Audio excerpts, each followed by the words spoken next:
We have probably the biggest crowd, although sometimes when they split off, it's hard to tell, but I know you guys asked the question. I think that we're probably around 1,500 to 2,000 protesters.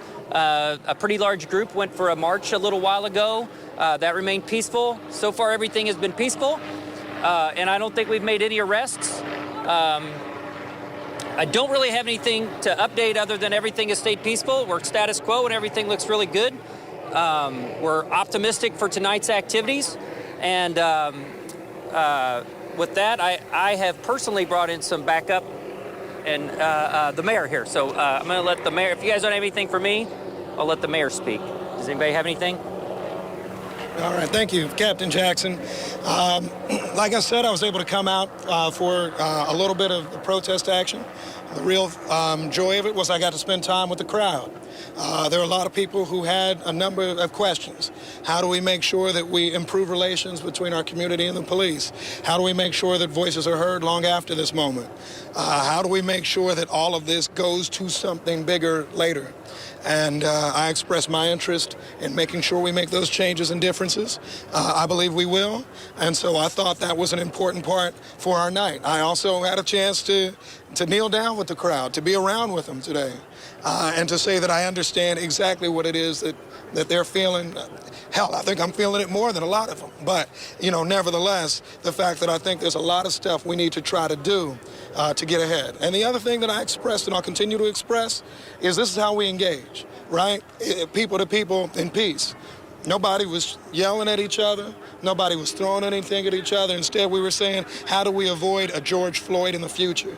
And I was proud of that moment. I hope every hour we get opportunities like that. I hope we can keep doing that. And I hope this isn't my last day to get to spend a lot of time with a crowd that big. I want us to be able to, frankly, have an opportunity to sit down all through the night.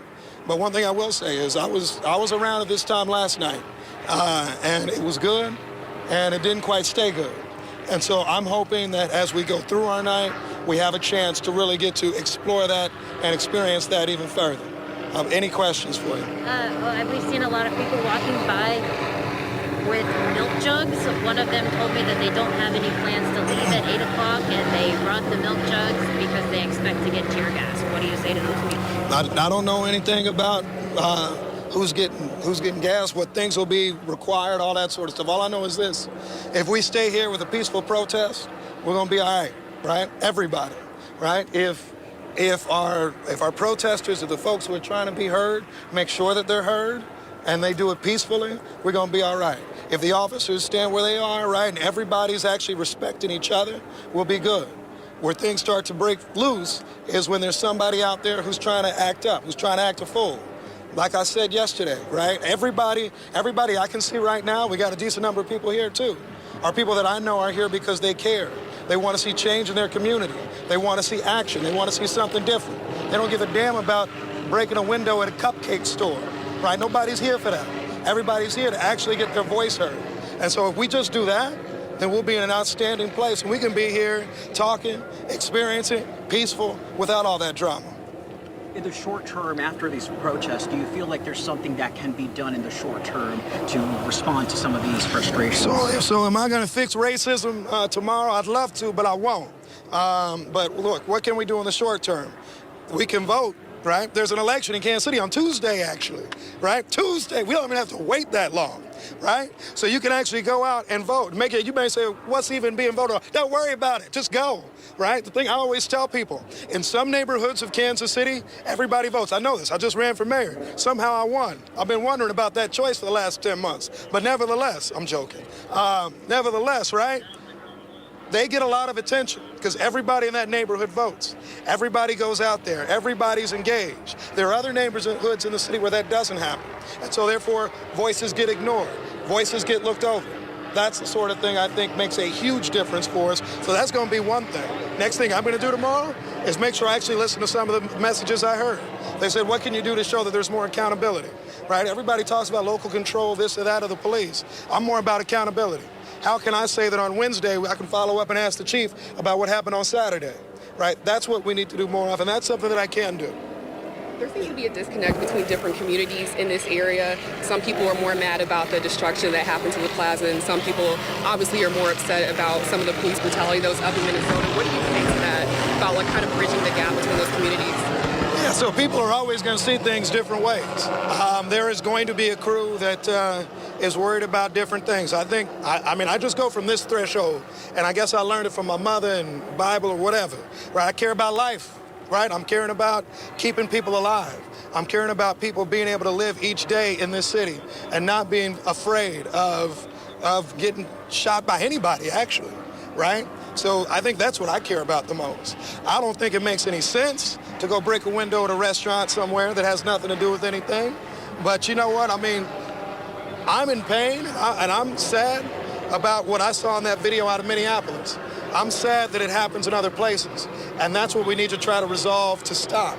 And I think the way we resolve to stop it is having the conversations I was just having over there. The way you resolve to stop it is not by creating a sort of situation where, frankly, we're spending time talking about what happened the night before, right? That ain't getting us nowhere, right? Instead, I want to talk about, you know, who's walking where in Westport right now. I want to talk about how we're making people safer in our community.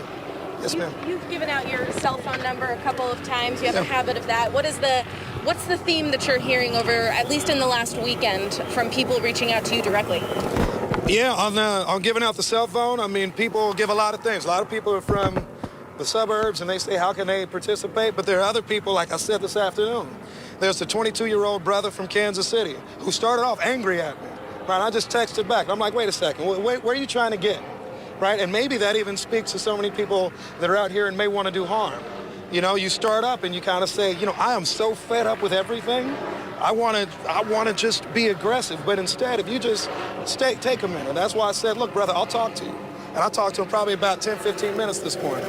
And, you know, in saying that, I had the chance to kind of say, all right, what can we do to make a difference? He talked about working with kids. That's the sort of constructive thing that we get out of this. And then there are also people who say, you know, you crazy one way or the other, or I hate what you did relating to something I didn't even do. But that's okay. You know, that's life. Anything else, PR? You good? Does it concern you? KCPD kind of tweeted and told us about earlier how they found bricks in various places that seem to have been placed there by who knows who. I mean, what do you say to that? Well, look, I'll tell you this. There is no reason to harm anyone at all, okay? I mean, there's no reason to throw a brick or a rock at a police officer. Let's just sit back and say you're mad at the world. What's that gonna get you, right? What's that gonna do? And particularly because half the people who throw them then run off into the crowd in the most cowardly way possible, right? So I don't think that there's any reason to do that. There's no reason for that. Right now, we have a chance to communicate about how to make our community better. No matter what your voice is, you can talk to me. I'm here, right? If you want to make a change in your city, show up, talk. But what you don't make a change with is throwing something at somebody. It's hurting somebody. It's trying to start that sort of trouble. All right? Thank you, guys. Thank you, Mayor.